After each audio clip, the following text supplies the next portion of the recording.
Welcome to the channel! The next clip shows that they plan to investigate this crime in South Africa and work toward a legal resolution. The farm murder problem in South Africa includes statistics. Add specific numbers and statistics to illustrate the severity of the issue. Personal stories. Incorporate personal accounts from victims' families or survivors to add an emotional perspective. Expert analysis. Feature expert opinions on the root causes and potential solutions. Government initiatives. Highlight specific government initiatives or policies aimed at addressing the issue. Emotional appeal. Emphasize the human impact and emotional toll of farm murders. The list of top 10 most wanted prosecutions we are therefore presenting today is a list of high-profile individuals where clear evidence exists against them. These are individuals who are clearly ready to be prosecuted, but instead we've seen delay after delay and excuse after excuse. They deserve to be held accountable, but for political reasons they are being protected. So without further delay, let me present ActionSA's list of the top 10 most wanted prosecutions. It's presented in alphabetical order and it's therefore not ranked. So don't take the order in which I'm giving it as the order in which we deem as the order of importance. Number 1, Ace Magashule, Mr. Teflon, who uses his sons to foil allegations that he's involved in corruption in the 255 million rand asbestos tender, corruption in the 280 million rand Vrede Dairy project, contravention of the Public Finance Management Act, fraud, corruption and money laundering. And in fact it was brought to my attention earlier on that one of the houses that his sons occupied is in fact in this very street. Edwin Sodi, top 10 number 2. Not a politician, but well deserving of inclusion. Mr. Sodi has become synonymous with a new capital elite that is siphoning money from government contracts and channels, and channels it through to the governing ANC in the form of donations, all the while delivering subpar work, which has contributed to incomplete crucial maintenance of critical wastewater infrastructure, such as the Rooiwal wastewater treatment plant. And we all know what happened there, and resulting cholera. It's a disgrace. Mr. Sodi warrants inclusion because of the allegations surrounding the corruption in the 255 million rand asbestos tender, corruption in the 290 million rand Rooiwal wastewater treatment plant tender, contravention of the Occupational Health and Safety Act, in addition to fraud, corruption and money laundering. And the rot must stop. Number 3, Floyd Shivambu. Those who flaunt it and have certainly not worked for the money they have amassed must be investigated and charged for the part he played in the corruption in the VBS Mutual Bank scandal. The 3.6 million rand in the VBS loot traced to Mr. Shivambu's personal bank account. Corruption and money laundering. And it is for this reason that ActionSA would lobby for an SIU investigation into the VBS scandal to unearth the corruption which has taken place, to further solidify the findings of the South African Reserve Bank, the great bank heist which was commissioned by Advocate Julie Lopes. Number 4, Gwedi Mantashe, back on the ANC lists for Parliament. Notwithstanding the fact that the State Capture Commission report found he unduly benefited from the Bosasa grand-scale corruption. He accepted home renovations and security upgrades from Bosasa. He's been accused of contravention of the Prevention and Combating of Corrupt Activities Act and has been implicated in bribery and corruption. Number 5, Julius Malema. He who uses anything and anyone to deflect and draw attention away from the luxury lifestyle he leads, without having any means of proving that it was honestly earned. We want to see him being investigated for corruption in the VBS Mutual Bank scandal, the stealing of millions of rands through the VBS scheme, the Public Protector report titled On the Point of Tenders for possible violation of our tax laws, corruption, fraud and money laundering. Number 6, Jacob Zuma. He of the fire pool and Nkandla. Is he a fraud or has he committed fraud? Our chief state capture architect who conspired with the Guptas to plunder the state's resources while deliberately and intentionally aiding and abetting the capture of our strategic SOEs such as SARS, SAA, Transnet and Eskom, just to name a few. His disrespect for the rule of law is manifest in his insistence to again attempt to stand for office, knowing that he may not, and not stopping his party from threatening violence if they do not get their way. This is not somebody we want back in Parliament or anywhere near it. Malusi Gigaba, number 7, a captured minister back on the ANC lists. Notwithstanding the allegations that he accepted cash payments from the Guptas, appointed the Gupta family to strategic positions at state-owned companies, and conspired to capture Transnet possible money laundering and racketeering.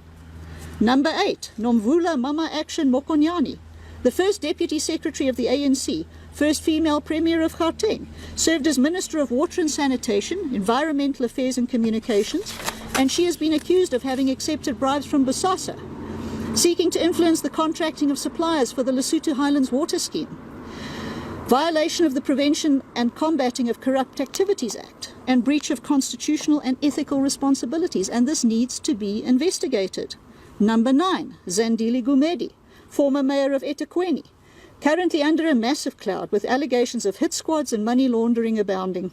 The allegations include defrauding the eThekwini Municipality, committing a 320 million rand tender fraud concerning the Durban solid waste tender, contravention of the Municipal Finance Management Act, contraventions of the Municipal Systems Act, corruption, fraud, money laundering and racketeering.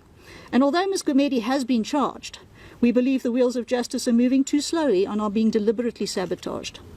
Number 10, Zweli Mkhize, yet another candidate in the ANC list, implicated in corruption in the Digital Vibes tender. 9 million rand was traced to Mkhize's son and his family. The fraudulent contract cost the Department of Health 150 million rand during the COVID-19 pandemic.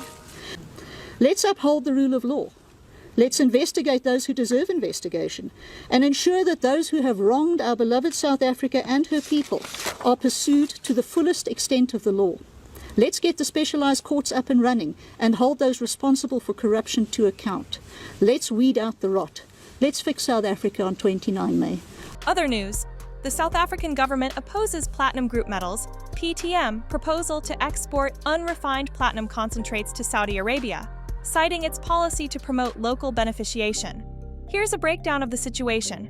PTM plans to build a mine capable of producing 353 tonnes of platinum group metals annually for $946 million. The company initially proposed building a PGM smelter and base metal refinery, BMR, in Saudi Arabia due to difficulties reaching agreements with South African refiners.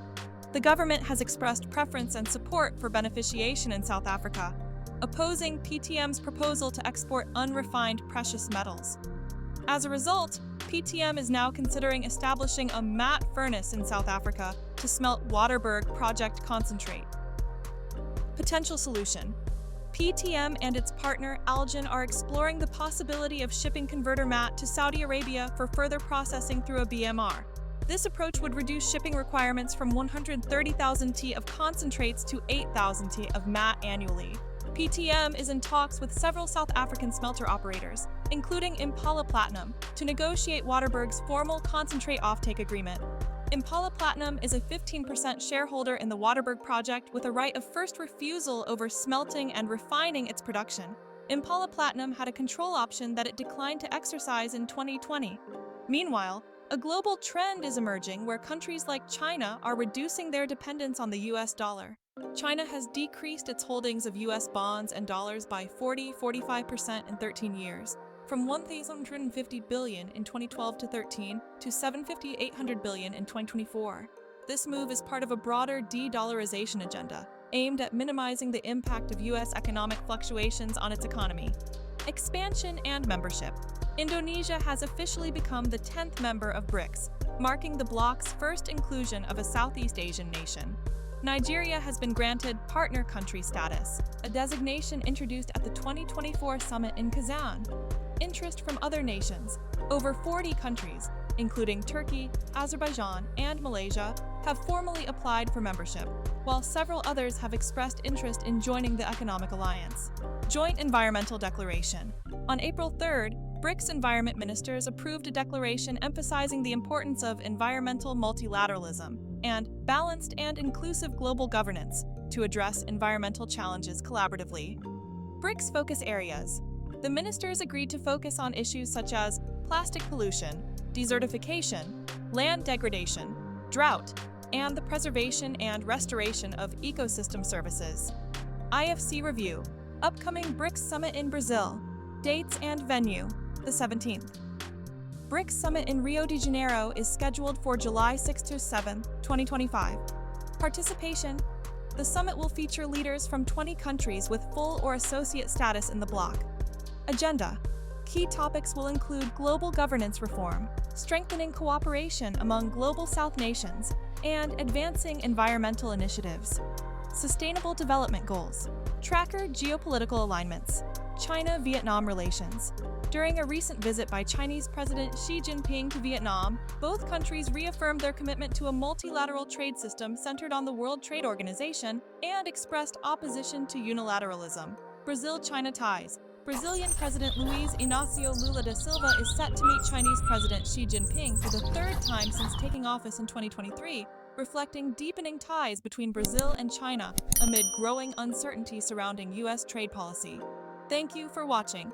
Please like and subscribe. See you in the next video.